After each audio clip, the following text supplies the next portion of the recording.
निहते दिवीये अस्मिन् दुरात्मनि सुरारिवले च देव्या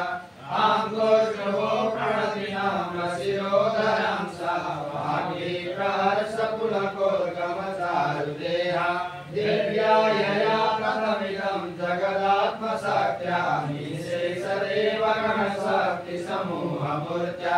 तामम्बिकामखिलदेव महर्षि पूज्यां भवज्ञानतास्मै ददातु शुभानि साना यस्या प्रभावमतुलं भगवानन्दो ब्रह्माहरस्तनैवाक्तुमलं बलं च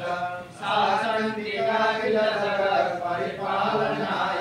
नाशाय सा शुभभयस्य मतिं करोतु या श्री स्वयं सुकृतिनां भवने स्वलक्ष्मी पापात्मनां कृतज्ञां हृदये सुबुद्धि श्रद्धा सदां कुलजन प्रभवस्य लज्जा तां त्वां नता स्म परिपालय देवि विश्वं किं वर्णयाम तव रूपमचिन्त्यमेतत् किं चातिवीर्यमसुराक्षयकारि भूरि किं चाहवेषु तरितानि तवाद्भुतानि सर्वेषु देव्यसुरदेवगणाधिकेषु हेतो समस्तजगतां त्रिगुणापितोऽस्तिर्न ज्ञायसे हरिहरादिविराप्यपारा सर्वाश्रया किलमिदं जगदं सबूतमव्याकृताय परमा प्रकृतिस्त्वमाद्य यस्या समस्तसुरता समुदीरणेन तृप्तिं प्रयाति सकलेषु मखेषु देवी स्वाहास्त्वयेति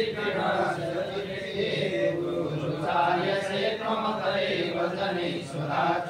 या मुक्तिहेतुरविचिन्त्य महाव्रतात्वम् अभ्यास्यसे सुनियतेन्द्रियतत्त्वसारे मोक्षार्थिभिर्मुनिभिरस्तसमस्तदोषैर्विद्यासि सा भगवती परमादि देवी सप्ताग्निवासुरिमलयसाम्निधानम् मूर्तिधरं व्यपदपाठवदां साम्ना देवी त्रयी भगवती भवभावनाय वार्तात् सर्वजगतां परमार्थिहन्त्री मेधासि देवी विदिता किल शास्त्रसारा दुर्गासि दुर्गभवसागरनौरसंगा श्रीकैटवारिजनयी कपिलादिवासा गौरी त्वमेव शशिमौलिकृता प्रतिष्ठा ईशत्सहासममलं परिपूर्णचन्द्रं बिम्बानुकारि कनकोत्तमकान्तिकान्तम् आर्यावृतं करितमातरुषा तथापि वक्त्रं विलोक्य सहसा महिषासुरेण दृष्ट्वा तु देवि कुपितं भ्रुकुटीकरालं प्राणान् मुमोच महिषास्तदतीव चित्रं कैदिव्यते कुपितान्तकदर्शनेन देवी प्रसीद परमा भवती भवाय सद्यो विनाशयसि को भवति कुलानि विज्ञातमेतदधुनैव यदस्तमेतन्नीतं बलं सुविपुलं महिषासुरस्य तेषां पदादनपदेशुतनानि तेषां यशां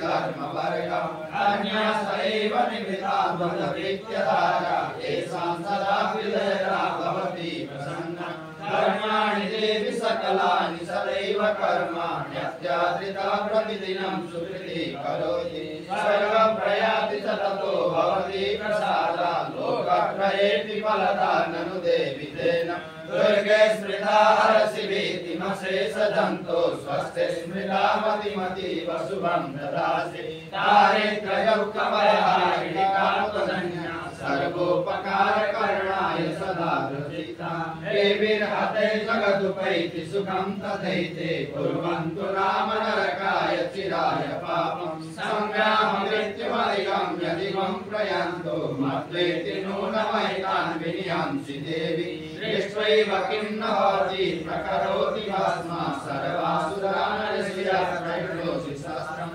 लोकान् त्रयन्तु विभवन्ति सहस्रभुवनायितं मतिर्भवति ते स्वपितेति साति खड्गप्रभानि करभिस्फुरणैस्ततोग्रैः शूलाग्रकान्तिनिभयेन दिशोऽसुराणाम् यन्नागताभिलयमं सुमदिन्दुखण्ड योग्याननं तव विलोकयतं तदेतद् तव देवि शीलं रूपं तदैतदविचित्रं नित्यमतुल्यमयि वीर्यं सहन्ते तदेव पराक्रमाणं वैरिष्वपि प्रकटितैव दया त्वयेथं येनोपमा भवतु ते पराक्रमस्य रूपं शत्रुभयकार्यरिहारिपुत्र चित्ते कृपा समरणेश्वरता च दृष्टा त्वय्येव देवि वरदे भुवनत्रयेऽपि